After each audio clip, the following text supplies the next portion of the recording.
2 డేస్‌లో దీపావళి వస్తుంది గదండీ! ఒక్కసారి నేను చూపిస్తున్నట్టు గ్లాసులతో, ప్లేట్లతో అయితే ఇలా డెకరేషన్ చేసుకోండి. మీ ఇల్లు లుక్కే చేంజ్ అయిపోతుంది. నేను చూపిస్తున్న ఈ డెకరేషన్ అయితే మీరు పండగ రోజు హాల్‌లో గానీ, లేకపోతే డైనింగ్ టేబుల్ మీద గానీ సెట్ చేసుకున్నారంటే అసలు ఇంకా సూపర్ అంటే సూపర్. నాకు చాలా బాగా నచ్చింది.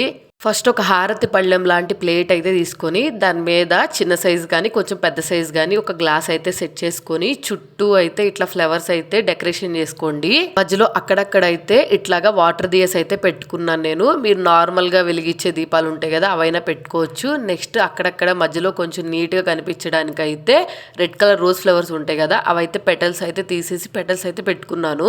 కిందంతా నీట్గా అరేంజ్ చేసుకున్న తర్వాత ఇంకో ప్లేట్ లాంటిది అయితే చిన్నది తీసుకొని పైన పెట్టుకొని దాని మీద ఇంకో గ్లాస్ పెట్టుకొని చుట్టూ ఇలాగా చామంతి పూలతో అయితే డెకరేషన్ చేసుకొని మళ్ళీ అయితే దియాస్ అయితే 4 అయితే పెట్టుకున్నాను నేను.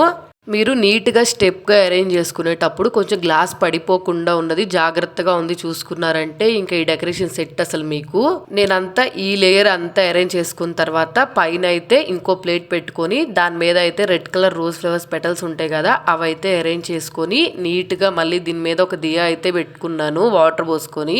ఇట్లాగా మొత్తం అరేంజ్ చేసుకున్న తర్వాత మళ్ళీ చామంతి ఫ్లవర్స్ అయితే పైన ఇలా చల్లుకున్నాను. చూసారు కదా డెకరేషన్ ఎంత నీట్గా వచ్చిందో. మీరు నార్మల్గా వెలిగించే దీపాలు ఉంటే అవి పెట్టుకుంటే కొంచెం నూనె పోయటం వల్ల వెయిట్ వస్తుంది కదా, వాటర్ దిగస్ అయితేనే చాలా అందంగా కనిపిస్తాయి. ఒకసారి మీరు ట్రై చేయండి. స్టీల్ ప్లేట్లు, స్టీల్ గ్లాసులు కూడా యూజ్ చేయొచ్చు. మీకు నచ్చిందా? నచ్చితే ట్రై చేయండి. అలాగే ఖచ్చితంగా సబ్స్క్రైబ్ చేసుకొని వెళ్ళండి.